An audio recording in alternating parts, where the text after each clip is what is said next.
Morning everybody, my name's Adam Clay, ruminant manager at Trouw Nutrition. Like Tom said to start off with, we're being filmed, so don't ask any complicated questions, but do ask questions, do interrupt me as I go through, because I'd rather stop going through these boards and answer some questions and have a general chat about it. I'm going to talk about grassland management and managing that grass, but in particular with the high yielding cow. Many of the principles of course still go in line with the shorter, smaller Kiwi crossbred spring block calving system. Does anybody work on those types of systems? Yeah, spring block or? We got both. We got a spring and an autumn. Yeah, we got Kiwi spring calving. Okay. And we got all year, two all year round. Right. Okay. Like, yeah. Protein, okay. Okay. Anybody? What are people's opinions on these high yielding Holstein cows grazing? Doable? Not doable? Or? You've got to have a ration as well. Yeah. Okay. It's an autumn calving job, isn't that? You want to push them through the winter, then put them out for cheap milk when they're on the I mean, it's a business policy, and it's a very good business policy on the autumn block, that's for sure. But it is about, when what you've all said is absolutely right, it's about managing the grass plant, but it's about managing the cow as well, and recognising the demands of the cow, which you're going to see as you go around. One of your stations is talking about physiology and rumen physiology, and similarly we need to know about plant physiology and about the plant itself to be able to manage it better. Now if we want to manage the grass plant better, we're aiming to do that to manage the herd better. And there is a big fluctuation in the dairy industry on feed costs. Anybody give me any average feed costs on a pence per litre basis? Or ranges? I mean, they'll range hugely, and there could be as much as 10 pence per litre difference. And go back and work that on your own farms. If you're selling 1 million litres, 10 pence per litre is a lot of money. And there's a big difference in those feed costs from herds to herds. Huge variation. And so managing this stuff better, we can actually make a significant difference to the profitability of the business. First of all, we need to know a little bit more about it. So, the grass plant. The grass plant has 3 viable leaves. Okay, now you can get down and have a look yourself. Look at these leaves down here with the fatter, wider leaf, a different variety. That leaf has got more than 3 leaves. So you think, well, what's he talking about? He's talking rubbish. It's not got 3 leaves, it's got 5 leaves on it. A grass plant will only ever have 3 viable leaves, and you can use that as a valid management tool, because when this field has 3 leaves on it, you can say, right, that plant is ready to graze. This has more than 3 leaves on it. This was the first leaf or the last leaf that was grazed. It's been either chewed or cut off at the top, so that's dying away. This was the first leaf that grew. Okay, this was the first leaf that grew up. This first leaf here, it's starting to die off already. See, and you'll see them on there. It's starting to die off. It's starting to brown off. So eventually, before too long, that's going to die away, and these are going to die away and lie in the base of the sward. One of the first things that you need to do when you go into a field is get down and have a root around into the base of the sward and see what it looks like. And here, you root into the base of the sward, and you can see there's quite a lot of this dead brown stuff.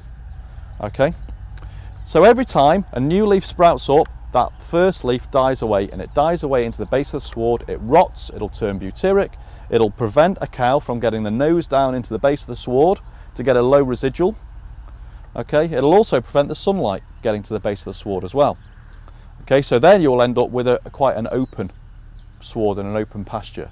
What other fields have got quite open swards and open pastures that we will have on a farm like this? Like your ryegrasses and all that lot. Yeah, your intensively grown your silage fields which are generally of the ryegrass variety. Your silage fields will very much, so go into a silage field that's just been cut and look how open the sward is.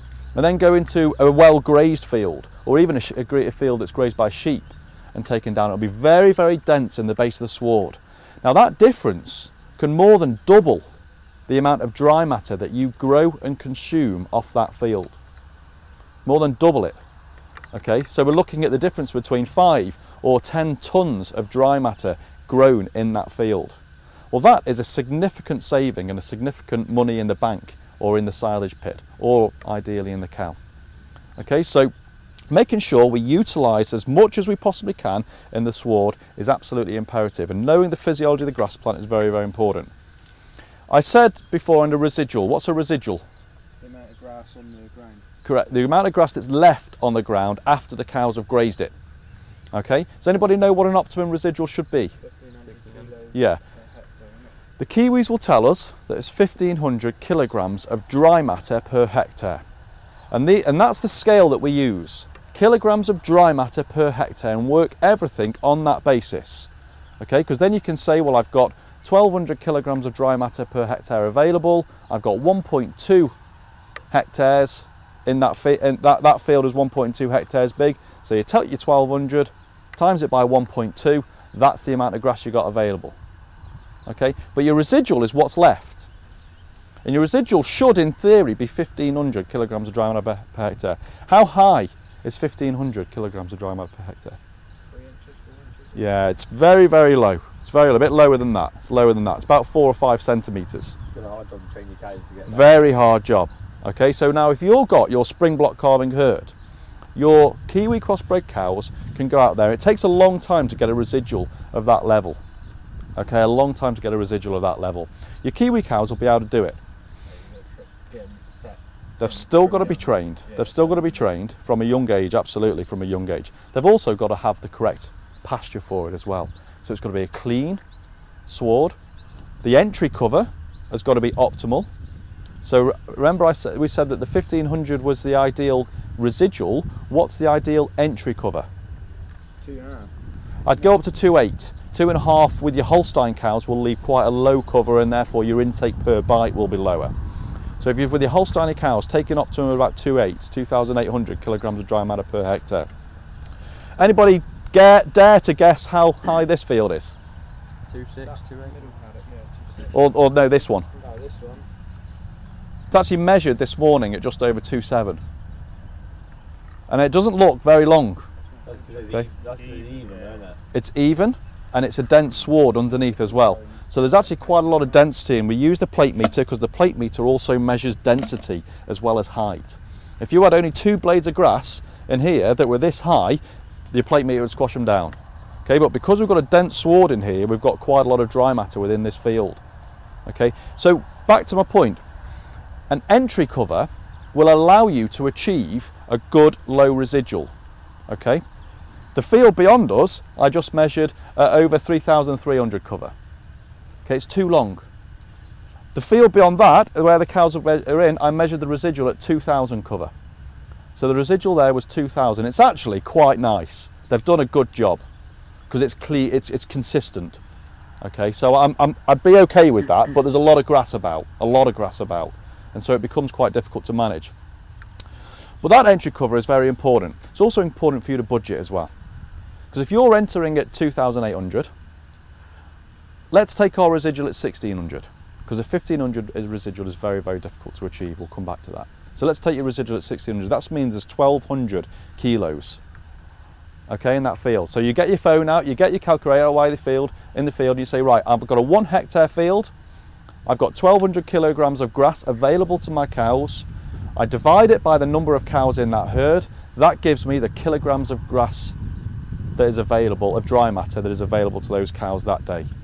Okay, so just a very quick budget. That is essential that you do that on a day-by-day basis, because like you said to start off with, you have to balance it with something.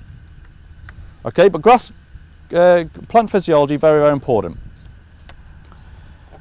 The thing that we have to bear in mind is that the growth rates within a plant or within one rotation varies depending on the leaf rate. So at the first leaf grows very slow. That's the lime green leaf that you see pop up, that first leaf after the field is grazed. That bit on the left hand side, see it's a lime green cover. It'll already start to be sprouting your first leaf that will, because it'll be motoring now. Second leaf starts to grow at a far higher rate, and that's the big leaf that shoots out and gathers all the sunlight. This leaf, the purpose of this leaf is that it draws up all the goodness, draws up the sugars, okay, draws up also high levels of calcium and high levels of potassium. What type of cow are high potassium and high calcium bad for? Yeah, dry cows. Your high calcium means that the animal is getting used to high calcium levels, which means when she calves down, her own metabolism doesn't know to trigger what's called homeostasis, which is where they absorb their own calcium reserves. So we'll overfeed them calcium. The high potassium in the grass will bind magnesium, and magnesium is very, very important for 2 enzyme reactions which release calcium in the body. Okay, so if we're grazing dry cows, okay, if we've got dry cows out to grass, we must move them in blocks so they don't go back and graze the lime green leaf. Okay. The other aspect to it as well, which is very, very difficult to manage, grassland principles are always a compromise with management, is that you're grazing the cows at the top of the field. When you bring them back in, they're walking back in and they're grazing the reshoots because they're sugary.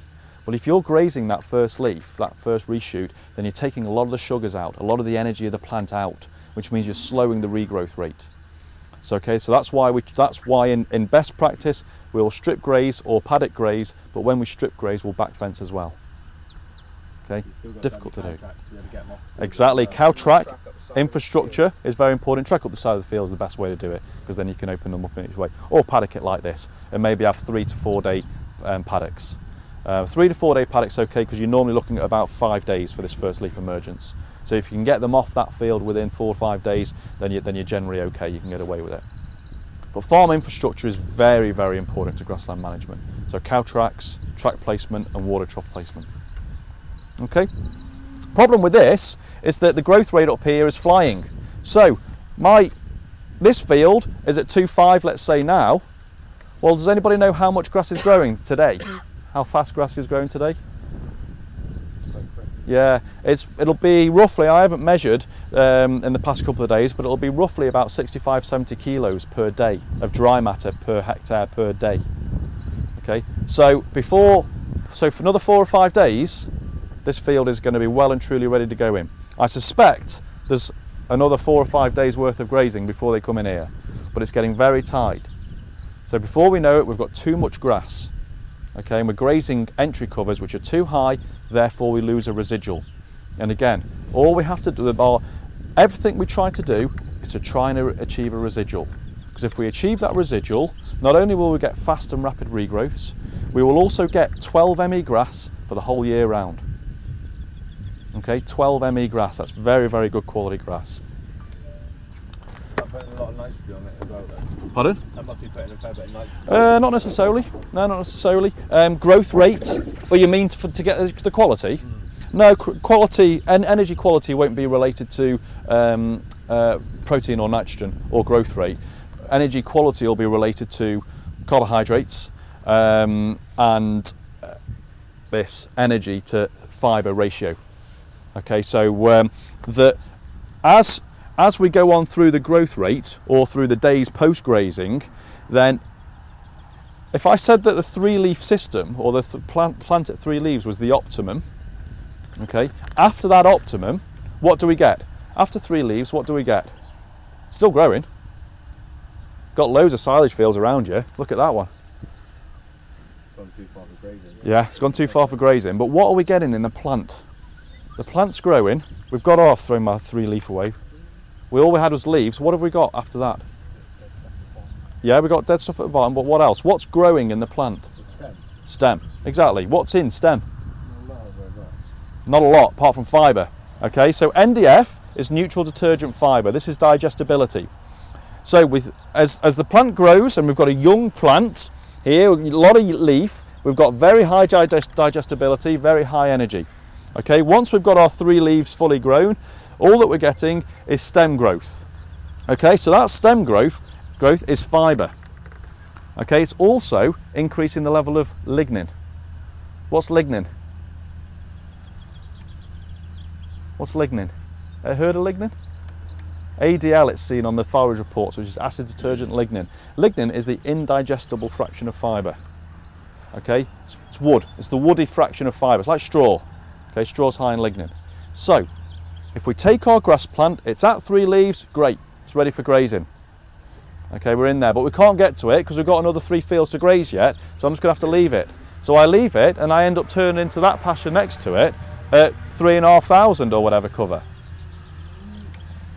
Okay, so when we start getting above those covers, our energy density is reduced significantly and our fibre level is increased and our indigestible fraction is increased as well. Okay, so letting it go past its optimum is a huge negative as far as grass quality is concerned, but it's also a huge negative as far as achieving a residual is concerned.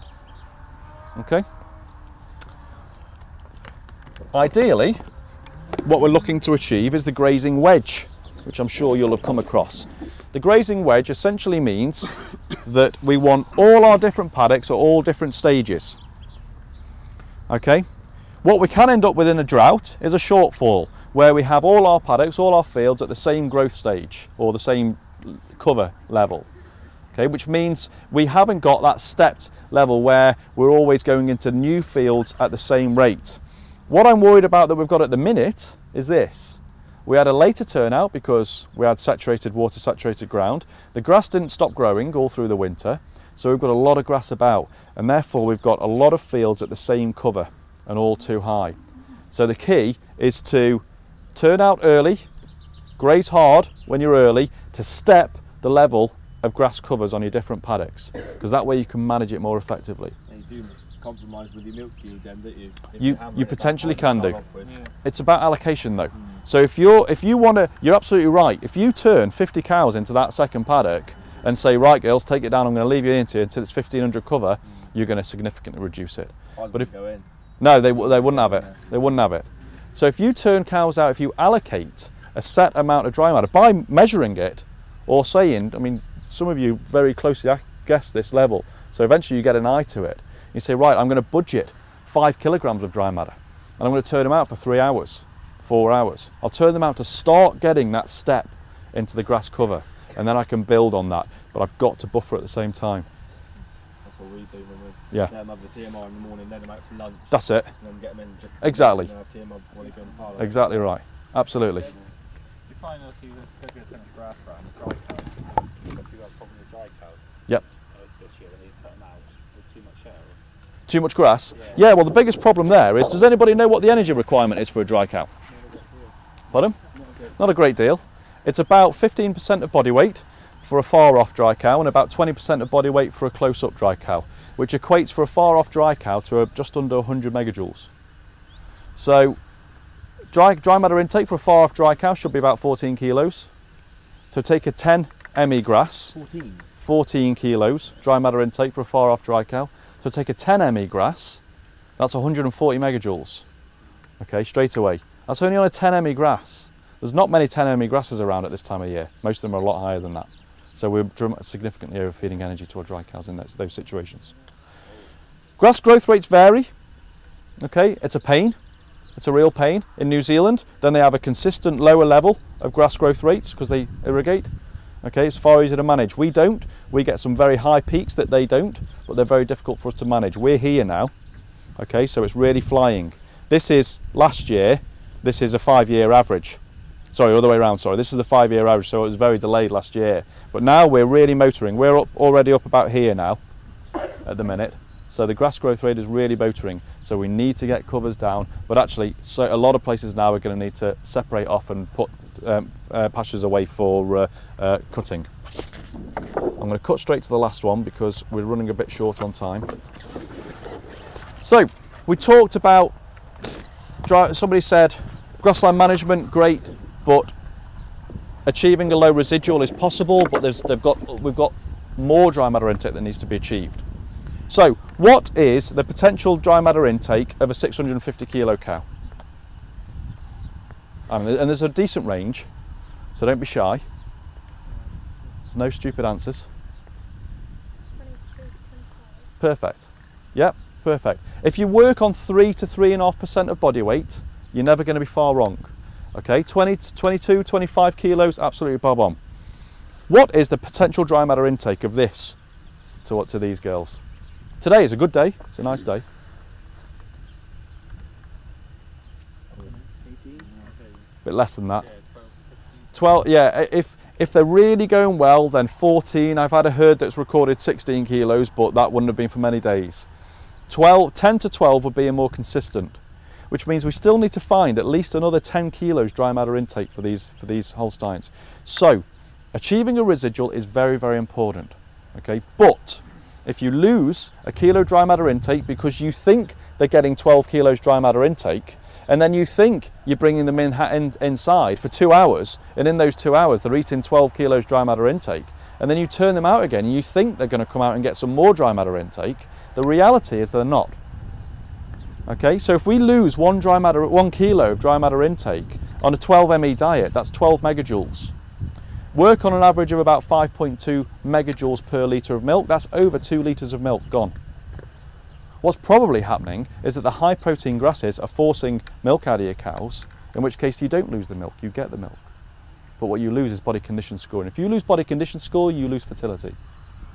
Okay, so grassland management and achieving good residuals is always a trade-off, because we need to achieve good dry matter intake of grass, but we need to achieve total dry matter intake, which means buffering and supplementing at the right times. This is looking at minutes grazing at SAC, a big dairy farm in Scotland, and the periods at which they graze. That cows don't graze through the night time. They're habitual animals. They still think that there are predators in the hedgerows out to get them. I live near Stoke-on-Trent, so they're probably accurate around my way. Which means we get peak intakes in the evening time, post-milking, before it goes dark, and we get a high intake in the morning. Okay?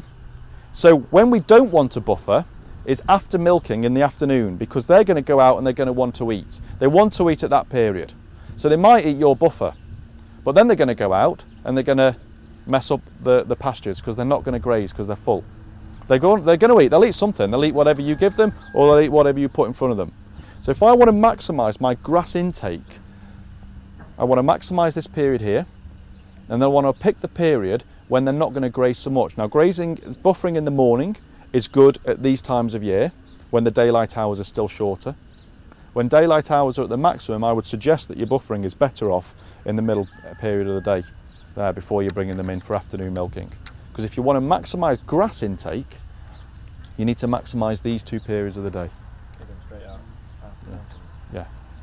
Okay. Now, more park research, which fine is on Kiwi crossbred cows, shows that if they compared that herd for grazing 24 hours of the day, okay, out all the time, bar obviously milking, if they took that period, but then they took the amount of grass intake at that period and then correlated it to the grass intake when they kept them in all the time and only grazed them for 3 hours at these periods, they achieved 97.4% of that grass intake in those 2-3 hour blocks. So the way that we can translate that to these types of cows is that cows are habitual. Okay, they are still in nature, and they will work themselves as a herd in that way, which means we manage it. Sheds, then? Sorry? What about when they're indoors? Housed all year round? Yeah, when it's dark at night, so they still go and lie down? TMR systems are slightly different. TMR systems will have an increased feed rate through the night time. It's mainly because we have got some lighting in there, but when they're in an enclosed environment, then they are feeling more enclosed and safer. Therefore, they will eat some more at night time. Turns his lights off at night, and he reckons he's okay. Yeah, Overnight. yeah. They you need at least 6 hours night of dark time for cows. It's generally 18 and 6, and then the other way round. And then, but you need that night time. But sodium lighting in sheds is very effective. Expensive as well. The shut-off time from about 4 o'clock. They don't really milk as much because we're on Right. the robot system. I see. So you can pick that up there. Is it? When they don't bother Yeah, and then yeah, milk. yeah. They will work as a herd. Okay, I've run out of time. Over lunch, if you want to ask any questions, then please do so. Okay, thank you.